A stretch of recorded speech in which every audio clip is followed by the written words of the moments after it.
Hi, everyone. This is Jim Cahill from the Emerson Automation Experts blog.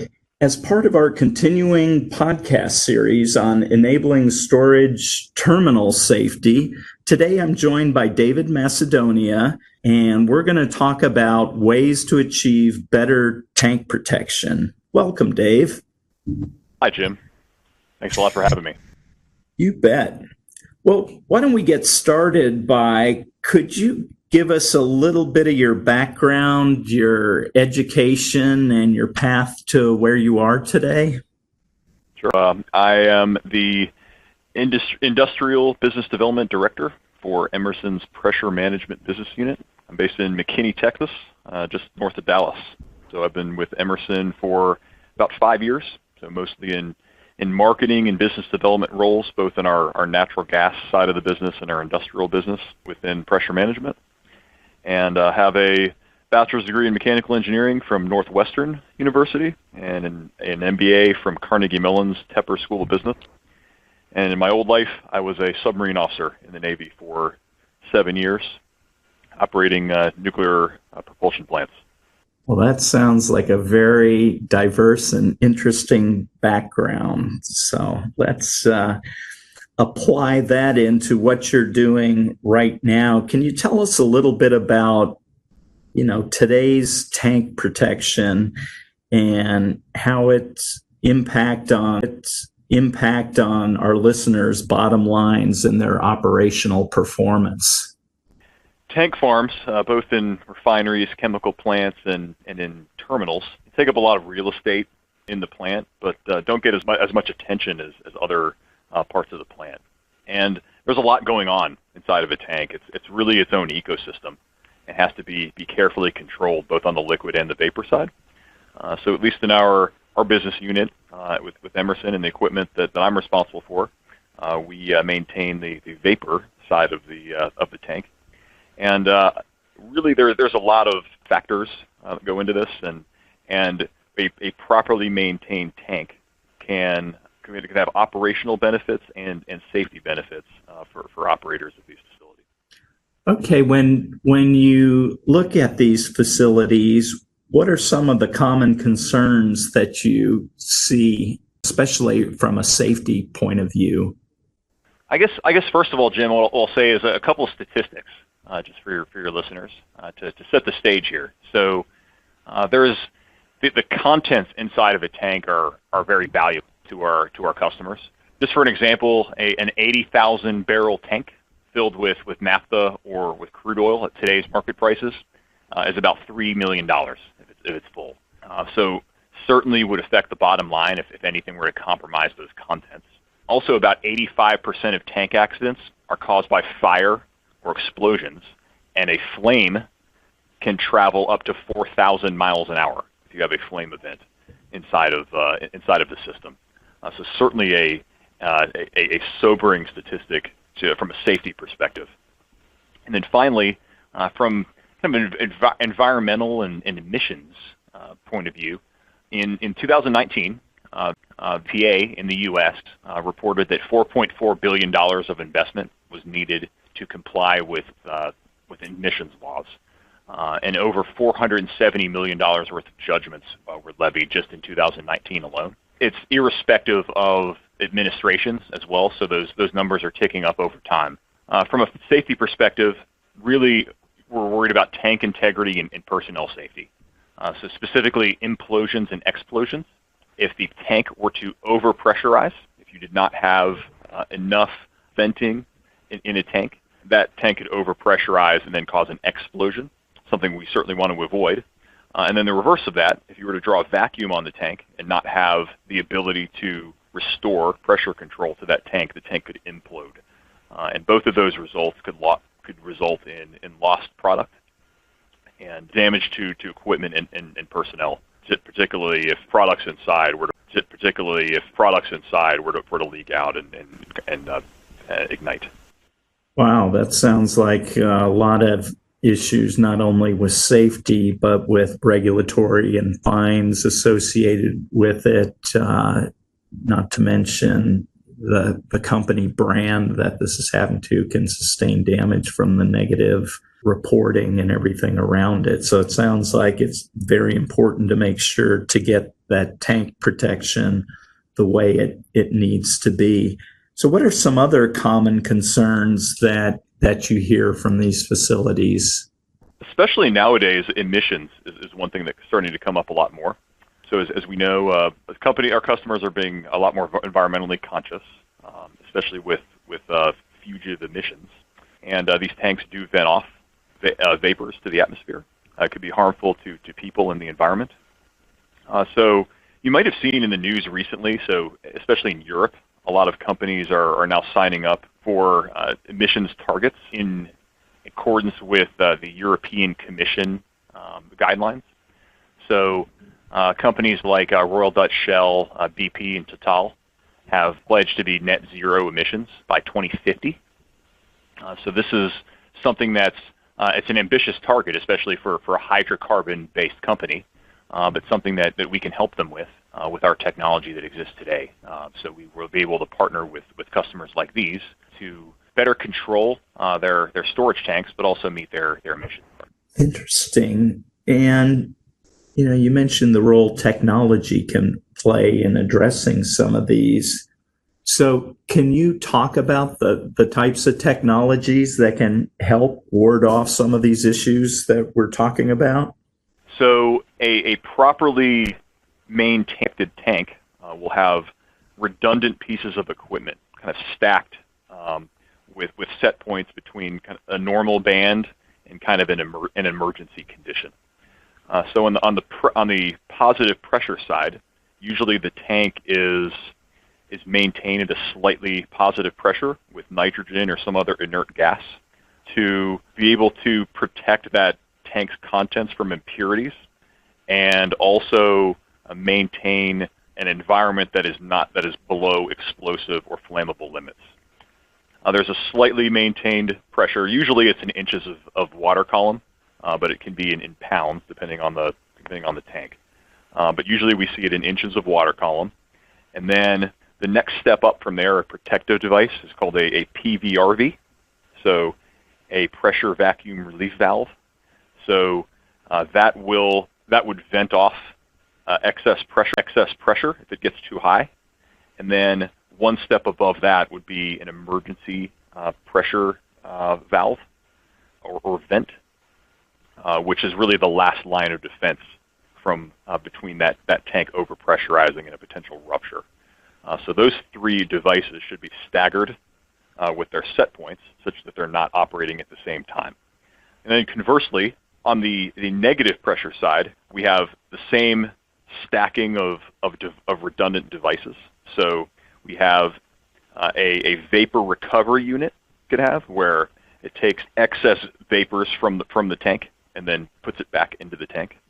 You could have the pressure vacuum relief valve also works in the opposite way, where if you're drawing a vacuum in that tank, you can draw air from the atmosphere into the tank to restore pressure control. And then finally, an emergency vacuum vent, which would be the last line of defense from an implosion. So you have all of that equipment in the tank, as well as flame devices called flame arresters to prevent flames from propagating within the system, to include tanks or other flammable parts of the system. So ultimately, that device, you want to contain a flame event wherever possible when that is installed. Yeah, it sounds like managing the pressure around that tank from overpressure, from under pressure, keep the integrity of that tank and protect the valuable contents within it and the safety of all the personnel around. So what are some important selection criteria around some of these technologies that you just talked about? is the most important thing. So you have to have the right tool for the job, and it has to be the right piece of equipment, and it has to be able to do what you need it to do. So let's say for blanketing regulators, it needs to have enough capacity to be able to maintain pressure control in that tank, depending on its size. And we use API 2000, so it's really the worst case conditions for that tank has to be able to be maintained with that device. With tank vents, it's along the same lines, so both PVRVs and emergency relief vents. Both of those need to be sized appropriately to be able to relieve enough pressure in worst case conditions. And then for flame arresters, really depends on your design of your system. So some of that is actually choosing the right type of product. So for flame arresters, there are two different types, detonations. So I mentioned the statistic earlier where a flame front can travel at 4,000 miles an hour. So that is a detonation, an explosive region, where a deflagration is a lower pressure, slower moving flame event. A detonation is your worst case scenario, and sometimes the configuration of your piping, the different conditions may necessitate you using that. So that's something to also consider in sizing and selection. And our inside sales folks, our impact partners in North America, are very well versed in that. Okay, it sounds like a number of different technologies to address things at different levels. What are some solutions that we offer to assist these operators? Sure. So tank blanketing tank blanketing are really our flagship products. The ACE 95 and the Fisher 1190 tank blanketing regulator. Both of those are really our standards that we use in refining, chemical, and terminals.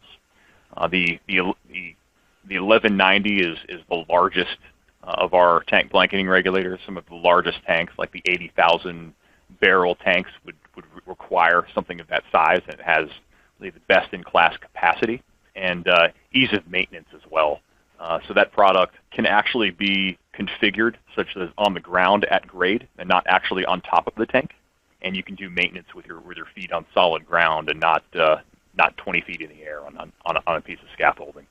And that product can also be configured with a Fisher 4320 position indicator. So we can talk about that a little later about some different monitoring technologies that Emerson can provide with a lot of these products to provide more visibility to customers when it comes to tanks. Emerson can also offer some Nardo branded products.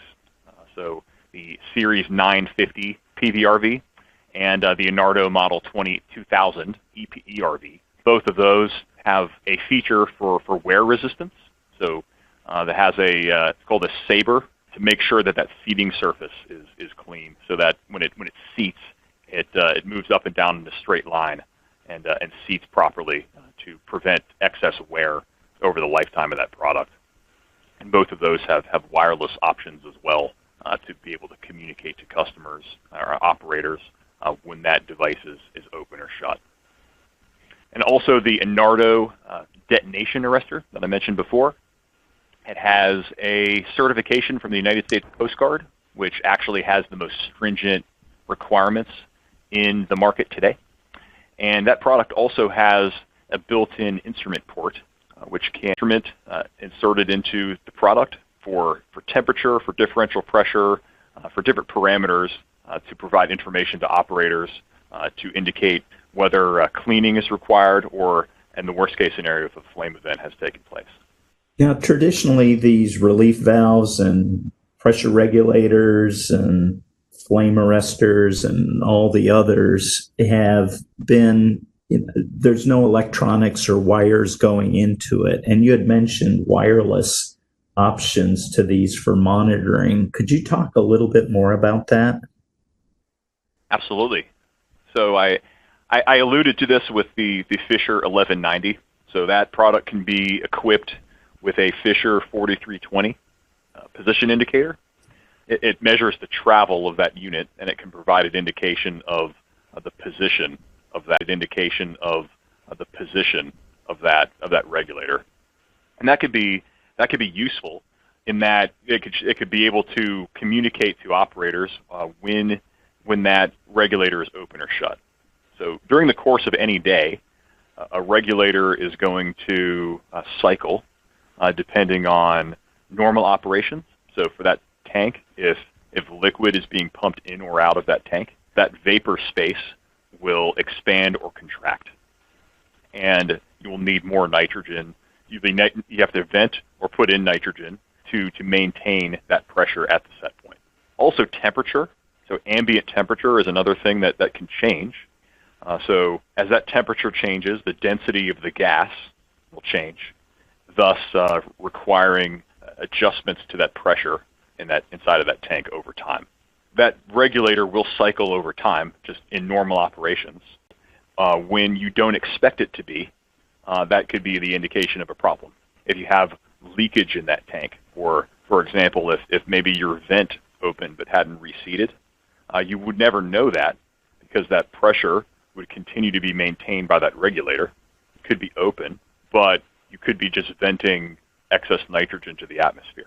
We have seen customers that I mentioned the set points could not be staggered enough, such that if the regulator were to be open at the same time as that PVRV that's stacked on top of it, then you would just be venting excess nitrogen to the atmosphere, and you might never know it, especially if not many people ever go up to the top of the tank.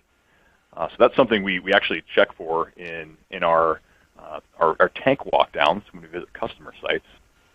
But you would have that indication if you have that wireless device equipped to that product.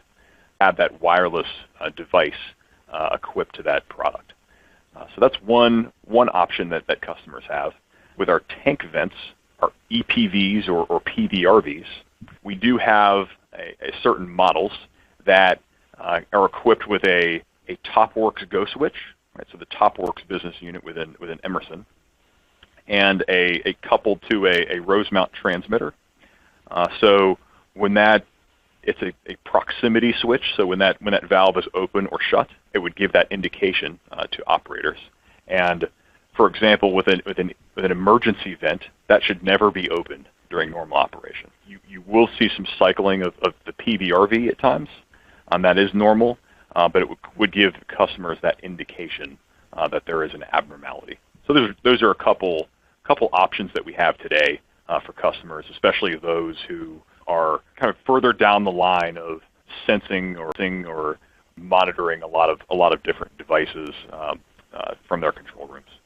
Yeah, it sounds like before it had to all be manual inspection to check, or maybe if the process is picking up on overpressure or something in that way. But now it seems like not only can you verify it should be doing what you expect it to do based on what the other sensors are telling you the process is running, but things like alerting operators that it needs to be looked at. So it just seems like overall to help with having safer, more reliable operations.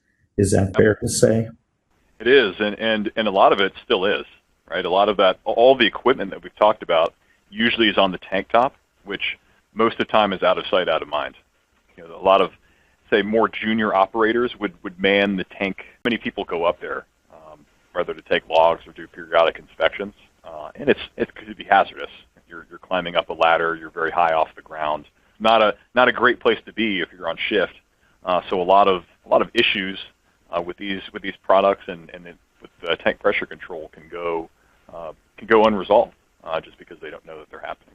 Yeah, it seems like more and more of these wireless options, basically the industrial Internet of Things, can really help making sure things are as they should be. Well, this has been very informative. Where can a listener go to learn more and connect with us at Emerson, Dave? Absolutely. So if you're in North America, you can contact your Emerson Impact partner in your area. And for your international listeners, your Emerson sales office in your region. for local service and support. And then online, check us out at Emerson Exchange. Check us out at Emerson Exchange 365, or you can Google Emerson Tank Pressure Control, and our tank pressure control page will come right up, and you can read more about our services, our solutions, and our products at your own time. All right. Well, thank you so much for joining us today, Dave. Thanks a lot, Jim. It's been a pleasure. Thanks for having me.